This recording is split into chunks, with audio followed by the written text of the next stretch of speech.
तो आज के वीडियो में ना हमें सीखना है कि हम कैसे रूलिंग प्लैनेट्स की मदद से किसी जातक का जो है वो जन्म समय शुद्धिकरण या फिर जन्म लगन का जो शुद्धिकरण है वो कर सकते हैं। जातक ने हमारे पास आकर हमें अपनी जो है जातक ने खुद की डेट ऑफ बर्थ बता दी है, time of place of birth बता दिया है। टाइम ऑफ बर्थ में जातक ने कहा है कि भैया मेरा जो जन्म है ना वो 6 बजे से 7 बजे के बीच में जो है वो हुआ है। जातक ने इतनी जानकारी जो है वो हमको दे दी है। अब यहाँ से जो हमें क्या करना है, जातक के समय का जो है जन्म समय का जो है वो शुद्धिकरण करना है। तो जब जातक हमारे पास में आया, ये अभी हम सिर्फ एक उदाहरण लेके चल रहे हैं, तो उस टाइम पर हमने LSRD देखे, LSR और फिर D, लग्न का जो स्वामी है, लग्न भाव का जो स्वामी ग्रह है वो कौन है, चंद्रमा जिस नक्षत्र में है उस नक्षत्र का स्वामी कौन है, चंद्रमा जिस राशि में है उस राशि का स्वामी कौन है, और चंद्रमा और लास्ट में जो दिन है, जिस दिन हम ये कर रहे हैं उस दिन का स्वामी कौन सा ग्रह है। तो ये सारी जानकारी जो है हमने निकाल ली है। इसके बाद में जब हम चेक करते हैं तो हमें ये चीज़ समझ में आती है कि जातक की डेट ऑफ बर्थ पे जातक ने जो हमें अपनी डेट ऑफ बर्थ, जन्म का जो उसने जो हमें तारीख दी है, इस पर हमें ये चीज़ समझ में आती है कि यार यहाँ पर तो 5:40 PM से लेके जो है अप्रॉक्सीमेटली मान लीजिए 7:20 PM तक, इतने समय के बीच में जो है यहाँ पर तुला लगन चल रहा है। तुला लगन जो है वो चल रहा है। तो जातक ने हमें समय दिया, जातक ने बोला कि भैया मेरा जो जन्म है वो इस तारीख को इस स्थान पर 6 बजे से 7 बजे के बीच में हुआ है। आप आप जो है जन्म समय शुद्धिकरण जो है कर दीजिए मेरी कुंडली पर। जातक हमारे पास में आया था, हमने LSRD तुरंत निकाले उस टाइम पे। फिर हमने ये देखा पंचांग की मदद से या फिर सॉफ्टवेयर की मदद से कि 5:40 पर, ये सिर्फ अभी मैं आपको एक उदाहरण के लिए ये सिचुएशन बता रहा हूँ, 5:40 पर जो है वो तुला लगन उदय हुआ था और 7:20 तक जो है वो तुला लगन ही है। मतलब जातक जो समय बोल रहा है 6 PM से लेके 7 PM तक का, शाम को 6 बजे से लेके 7 बजे तक का, उस दौरान लग्न नहीं बदल रहा है। अब जो तुला लगन है, तुला लगन का जो स्वामी है वो शुक्र होता है। अब शुक्र होता है और शुक्र तो हमारा रूलिंग में है ही नहीं, ठीक है। यहां पर अब हमें एक चीज बहुत अच्छे से समझने की जरूरत है कि जातक ने जो हमें स्पान दिया है, जातक ने हमें 6 बजे से लेके 7 बजे तक का जो है स्पान दिया है। यदि 6 से 7 के बीच में कोई एक लगन 6 बजे चल रहा होता जो कि 6 से 7 के बीच में ख़त्म हो जाता और वहाँ पर यदि अगला लगन जो है वो शुरू हो जाता, मतलब यहाँ पर अगर हम समझें बहुत अच्छे से, तो यदि मान लीजिए कि तुला लगन जो है वो चल रहा होता 6 बजे से और उसके बाद में जो है वो कहीं 6 से 7 के बीच में कहीं पर तुला लगन की समाप्ति हो जाती और उसके बाद में जो है हमारा वृश्चिक लगन जो है, यदि मान लीजिए उदाहरण के लिए कि वो शुरू हो जाता, तब उस केस में तुला लगन जिसका कि स्वामी जो है वो शुक्र होता है और वृश्चिक लगन जिसका कि स्वामी जो है वो मंगल होता है, इन दोनों में से किसी एक ग्रह का हमारे रूलिंग प्लेनेट में आना बहुत ज़्यादा ज़रूरी हो जाता। तभी हम ये डिसाइड करते कि जातक का जो लग्न है वो शुक्र है या फिर वो मंगल है। यदि मान लीजिए शुक्र और मंगल दोनों ही हमारे जो है रूलिंग प्लेनेट में होते तो हम देखते कि कौन सा जो है ज़्यादा प्रायोरिटी पर है, मतलब शुक्र पहले आ रहा है या फिर जो है वो मंगल पहले आ रहा है। इस तरह से हम क्या करते, ये चीज़ें डिसाइड करते। अब यहाँ पर समझिएगा, चूंकि लगन जो है वो बदल ही नहीं रहा है इस समय के अनुसार, तो लगन का जो स्वामी ग्रह है इसका LSRD में होना कहीं से कहीं तक जरूरी नहीं रह जाता। यदि हमारे पास में विकल्प आते लग्न के कि 6 बजे से 7 बजे के बीच में एक लगन चेंज होता और दूसरा लगन आता, तब उन दोनों में से जो लगन आता हम उसे रखते, लेकिन यहाँ पर तो लगन चेंज ही नहीं हो रहा है। मतलब एक चीज़ श्योर है कि जातक का जो जन्म है वो इसी लगन में हुआ है, लेकिन अब जब जातक का जन्म जो है वो तुला लगन में हुआ है तो हमें ये चीज़ तो समझ में आ गई कि जातक का जो लगन है, ठीक है, लगन अभी हम देख लेते हैं। इसके बाद में ये जो मेरा लगन रहेगा, इस लगन के लिए राशि लॉर्ड क्या है, स्टार लॉर्ड क्या है, सब लॉर्ड क्या है, और फिर जो है सब लॉर्ड क्या है। ठीक है, राशि लॉर्ड, राशि लॉर्ड के लिए देखिए क्या है यहाँ पर जो है मेरा राशि लॉर्ड वो क्या है, शुक्र है। ये चीज़ मुझे समझ में आ गई कि लग्न जो है मेरा तुला लग्न है, तुला लग्न में शुक्र की जो है वो राशि होती है, तुला लग्न को जो रूल करता है वो शुक्र करता है। ये चीज़ मैंने फिक्स कर ली। अब मुझे डिसाइड करना है कि तुला लग्न के अंदर कौन से नक्षत्र में, कौन से उप नक्षत्र में और कौन से उप नक्षत्र में जो है वो जातक का जन्म हुआ है। तो अब अपन फिर से यहाँ पर देख लेते हैं कि तुला लगन जो है अपना, ये है तुला लगन। यहाँ पर मंगल, राहु और गुरु इन तीनों के नक्षत्र होते हैं। तुला लगन में मंगल का नक्षत्र होता है, फिर इसके बाद में जो है तुला लगन में राहु का नक्षत्र होता है, और इसके बाद में जो है तुला लगन में गुरु का नक्षत्र होता है। ये तीन नक्षत्र जो हैं मेरे तुला लगन में होते हैं, मंगल का, राहु का और गुरु का। अब मंगल, राहु और गुरु में से अगर आप देखेंगे तो कौन सा रूलिंग प्लैनेट में मौजूद है, हम यहाँ पर देखते हैं। तो यहाँ पर जो है मेरा राहु जो है वो रूलिंग प्लैनेट में आया हुआ है, और राहु मेरा जो है यहाँ पर तुला लग्न में, तुला लग्न के अंतर्गत, मतलब कि तुला राशि के अंतर्गत जो तीन नक्षत्र आते हैं उनमें से एक नक्षत्र जो है वो राहु का है, और राहु जो है मेरा वो LSRD का पार्ट भी है। मतलब मुझे एक चीज़ समझ में आ जाती है कि जो मुझे नक्षत्र स्वामी यहाँ पर देखना है कि लग्न शुक्र की राशि में है, और शुक्र की राशि के साथ में वो जो है मेरा वो राहु के नक्षत्र में है। ये चीज़ जो है मेरी यहाँ से बिल्कुल श्योर हो जाती है। अब इसके बाद में जब वो राहु के नक्षत्र में है तो फिर वो किस उप नक्षत्र में है, ये चीज़ मुझे देखनी है। तो यहाँ पर अगर हम देखेंगे तो अब मेरे पास में देखिए बुध 2 बार आया है। किसी ग्रह की पुनरावृत्ति होने से वो ग्रह ज़्यादा बलवान नहीं हो जाता। बलवान वही ग्रह होता है जो कि सीक्वेंस में पहले आ रहा हो। तो यहाँ पर शनि और बुध में से जो है शनि पहले आ रहा है, मतलब कि यहाँ पर हम राहु के नक्षत्र में शनि के उप नक्षत्र को हम चूज़ करेंगे। तो यहाँ पर जो सब लॉर्ड है ये शनि का हो जाएगा, सब लॉर्ड शनि का होगा। इसके बाद में अब हमें सब लॉर्ड तक जाना है, तो अब सब लॉर्ड के लिए सिर्फ एक ही प्लेनेट बचा हुआ है जो कि है बुध। तो बहुत अच्छे से हम ये लिख देंगे कि बुध का हम यहाँ पर क्या हो जाएगा, हमारा सब लॉर्ड हो जाएगा। और देखिए लग्न में शुक्र की राशि में, शुक्र की राशि जो है हमारी तुला राशि में, राहु का लग्न, राहु का नक्षत्र, इसके बाद में शनि का उप नक्षत्र और बुध का जो है मेरा उप नक्षत्र वो मैंने फिक्स कर दिया।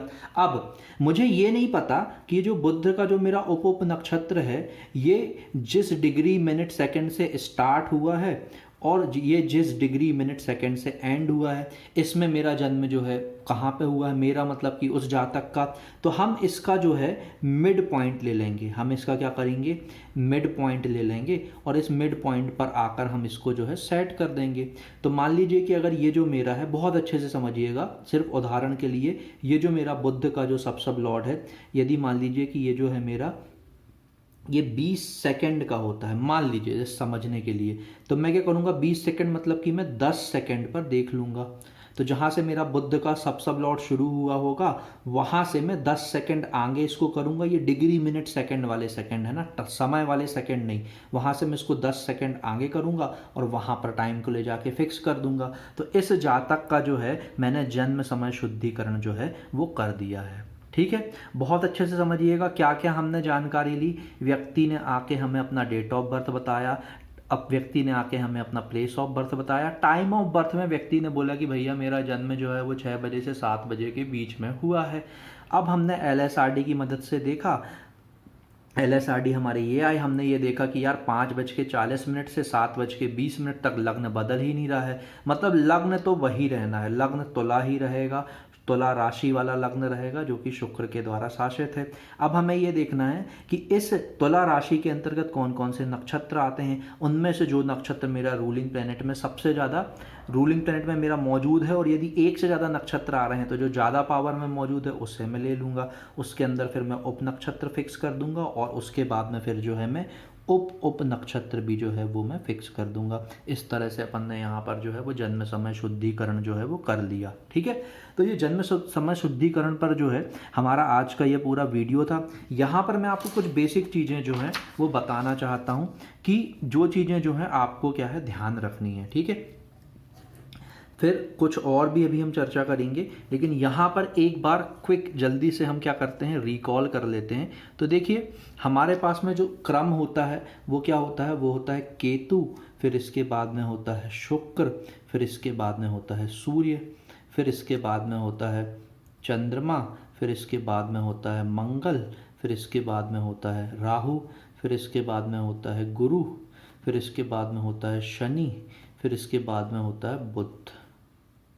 ठीक है, अब इस सीक्वेंस में बहुत अच्छे से समझिएगा कि हमारे पास में क्या होता है। मान लीजिए कि व्यक्ति आया है और वो बोल रहा है कि 5-10 मिनट का अंतर है उसके जन्म समय में। ठीक है, तो हम क्या करेंगे, मान लीजिए कि व्यक्ति का जो अभी जो सब लॉर्ड है, सॉरी अभी जो सब लॉर्ड है वो जो व्यक्ति का है वहाँ पर वो है राहु। बहुत अच्छे से समझिएगा, व्यक्ति का भी जो सब लॉर्ड है वो क्या है, राहु है। सब लॉर्ड भी मैं किसकी बात कर रहा हूँ, मैं लगन के अभी सब लॉर्ड की बात कर रहा हूँ। तो हम देखेंगे कि राहु के आगे या फिर पीछे वाले में से कौन सा जो है हमारा सब लॉर्ड, हमारा कौन सा जो ग्रह है ये मेरा एल, एस और आर और डी में जो है वो मेरा मौजूद है, उसे हम ले लेंगे। अगर नहीं मिलता तो हम इसके पहले के पहले और बाद के बाद वाले को चेक करेंगे, इनमें से हमें श्योरली ही है जो वो मिल जाएगा। ठीक है, यदि व्यक्ति जो बोल रहा है कि उसका जो जन्म समय में 5 से 10 मिनट का अंतर है और यदि वास्तव में इतना ही अंतर है तो रूलिंग प्लेनेट आपकी 100% जो है वो मदद करेंगे। ठीक है, यहाँ पर हम ये चीज़ कर सकते हैं। व्यक्ति यदि ये बोल रहा है कि उसके में घंटे वाला अंतर है, यदि घंटे वाला अंतर है तो हमें यहाँ पर मेनली जो है वो स्टार लॉर्ड, सब लॉर्ड और सब लॉर्ड को जो है हमें फिक्स करना होता है कि 1 घंटे के भीतर जो है वो जन्म हुआ है, 5 बजे से लेके 6 बजे के बीच में जन्म हुआ है। यदि यहाँ पर जो है संधि काल आता है, लग्न यदि चेंज होता है तो उस केस में जो है फिर हम देखेंगे कि कौन सा लग्न यहाँ पर हमें रखना है। तो उस केस में बस जो है हम राशि लॉर्ड की भी परवाह करेंगे, नहीं तो हमें स्टार लॉर्ड, सब लॉर्ड और सब लॉर्ड ही जो है वो फिक्स करना होगा। यदि लगन चेंज हो रहा है तब हम लगन को भी देख लेंगे। यदि व्यक्ति बोलता है कि 2 घंटे से ज़्यादा का फ़र्क है, यदि व्यक्ति बोल रहा है कि घंटों का फ़र्क है, घंटों का है ना, कि व्यक्ति हमें बोल रहा है कि भैया मेरा जो जन्म है ना वो 12 बजे से लेके 3 बजे के बीच में हुआ है, तो यहाँ पर अब हमें जो है वो राशि स्वामी, फिर इसके बाद में जो है मेरा नक्षत्र स्वामी, फिर इसके बाद में उप नक्षत्र स्वामी और फिर उप नक्षत्र स्वामी, ये मुझे इस स्थिति में जो है वो फिक्स करने पड़ेंगे। ठीक है, इसके अलावा मैंने आपको क्या बताया कि हमें क्या करना है, जब कभी भी हम कोई कुंडली लेते हैं, पहली बार हम उस कुंडली पर जो है प्रेडिक्शन देना शुरू कर रहे हैं तो जिस समय हम कर रहे हैं उसी समय के हम LSRD बनाएंगे। यदि मान लीजिए जातक जो है वो अपनी संतान से संबंधित प्रश्न लेकर आया है तो हम तुरंत ही देखेंगे कि उसका जो 5th कस्पल सब लॉर्ड है वो जो भी मेरा प्लैनेट है, 5th कस्पल सब लॉर्ड मेरा जो भी प्लैनेट है, मैं 5th कस्पल सब लॉर्ड बोल रहा हूँ, ध्यान रखिएगा 5th कस्पल सब लॉर्ड का नक्षत्र लॉर्ड नहीं बोल रहा हूँ। 5th कस्पल सब लॉर्ड जो भी प्लैनेट है वो प्लैनेट जो है मेरा वो LSRD में मौजूद होगा ही। यदि वो मौजूद नहीं है तो उस प्लैनेट के इमीडिएटली पहले वाला और बाद वाला, मतलब पहले और बाद वाला कौन सा, इस वाले सीक्वेंस के हिसाब से जो है वो प्लैनेट जो है मेरा वो LSRD में होगा। तो मैं जो मेरा उसके इमीडिएटली बाद वाला या फिर इमीडिएटली पहले वाले या फिर बाद वाले में से जो सीक्वेंस के हिसाब से ज़्यादा पावरफुल है मैं वहाँ पर उसे रख दूँगा। तो मैं क्या करूँगा, वैसे करके सब लॉट को फिक्स कर दूंगा और उसके बाद में अगले को मैं लेके सब लॉट कर दूंगा और सब लॉट का जो आर्क है वो मैं मिडिल में क्या कर दूंगा, सेट कर दूंगा। इस तरह से उस व्यक्ति का मैंने जो है जन्म समय शुद्धिकरण कर दिया। फिर उसके बाद में जो है मैं उसकी कुंडली को जब अपने सॉफ्टवेयर में सेव करूँगा तो मैं ब्रैकेट में लिख दूंगा कि इसका BTR जो है हो गया है, ताकि जब मैं दोबारा इस कुंडली को ओपन करूँ और व्यक्ति मान लीजिए यदि अपनी कोई दूसरा प्रश्न लेके आया है, मान लीजिए वो 9th हाउस से रिलेटेड प्रश्न लेके आया है या फिर जो है वो 4th हाउस से रिलेटेड प्रश्न लेके आया है, तो मुझे दोबारा 4th कस्पल सब लॉर्ड या फिर 9th कस्पल सब लॉर्ड या फिर 10th कस्पल सब लॉर्ड को चेक करने की ज़रूरत नहीं है, बिल्कुल भी नहीं है। तो अब जब कभी भी हम KP एस्ट्रोलॉजी में किसी भी कुंडली का अभ्यास करेंगे तो हम सही तरीके को फॉलो करेंगे। हम LSRD हम पहले जो है शासक ग्रहों को निकालेंगे।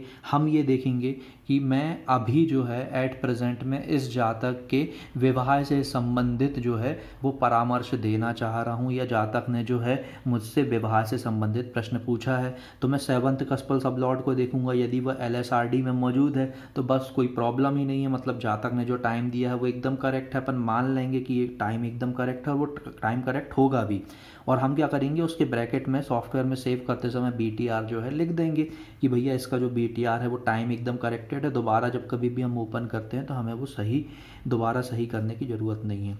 यहाँ पर व्यक्ति एक बहुत अच्छा क्वेश्चन जो मुझसे पूछते हैं कि LSRD जो है ये प्लेस टाइम के अनुसार जो है चेंज हो जाते हैं, तो अलग अलग LSRD मिलने पर जो है अलग अलग रिजल्ट्स हो सकते हैं। अब यहाँ पर क्या है ना कि LSRD जो है वो डिवाइन हेल्प है ना।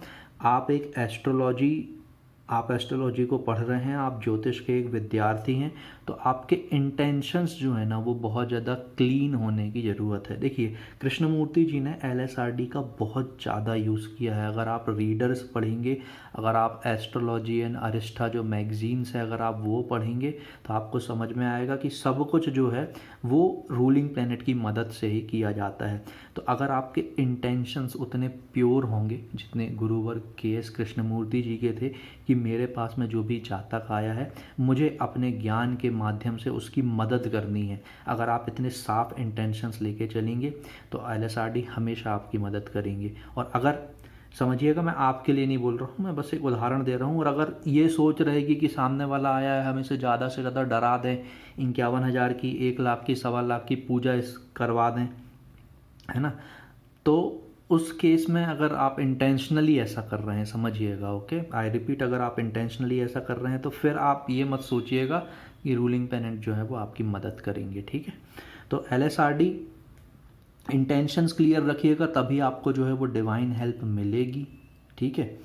बस तो आज जो है हमने पूरा ये समझा, ठीक है, LSRD की मदद से जन्म समय शुद्धिकरण के बारे में। अब अगर जैसे आप लोग कमेंट सेक्शन में बोलेंगे तो मैं ये जो BTR है ना ये मैं आपको सॉफ्टवेयर की मदद से भी, मतलब ये रूलिंग प्लैनेट की मदद से जो अभी मैं आपको ये करके बता रहा हूँ, सेम प्रोसीजर मैं आपको सॉफ्टवेयर की मदद से भी करके बता दूंगा। आपको यदि वैसी ज़रूरत समझ में आती है तो आप प्लीज़ कमेंट सेक्शन में बताइएगा। आप कमेंट सेक्शन में जो भी क्वेरीज़ करेंगे उन क्वेरीज़ को मैं सॉल्व करने की, उनको जवाब देने की पूरी जो है वो कोशिश करूँगा, ठीक है। तो दोस्तों ये था हमारा पूरा का पूरा इंट्रोडक्शन जो हम पिछले कई वीडियोस से कंटिन्यू कर रहे थे रूलिंग प्लैनेट्स के बारे में। रूलिंग प्लैनेट्स की मदद से हमने जो है भविष्य में होने वाली घटनाओं के समय की जानकारी भी ली। पिछली क्लास में जो है मैंने आपको रूलिंग प्लैनेट के माध्यम से जो है 5 से 10 मिनट के अंतर को पता करने वाला भी कंसेप्ट पूरा समझाया था। आज मैंने आपको 1 घंटे वाला कंसेप्ट भी समझा दिया है। इसके बाद में दिन, महीना, साल वगैरह डिसाइड करने का भी होता है। आप लोग बोलेंगे तो मैं यहाँ पे बिल्कुल पढ़ा दूंगा, मुझे पढ़ाने में कोई भी आपत्ति नहीं है, ठीक है। तो दोस्तों मिलते हैं आपसे अगले किसी वीडियो में, तब तक के लिए नमस्कार। और मेरी लास्ट में एक रिक्वेस्ट है, बहुत हम्बल रिक्वेस्ट है आपसे कि आप चैनल को सपोर्ट करिए, है ना। वीडियो अगर आपको पसंद आया हो तो इसे लाइक ज़रूर कीजिएगा, और अगर आप हमारे चैनल पर नए हैं तो प्लीज़ हमारे चैनल को सब्सक्राइब ज़रूर कर लीजिएगा, ठीक है। तो दोस्तों मिलते हैं आपसे अगले किसी वीडियो में, फिर से मैं बोलूँगा नमस्कार।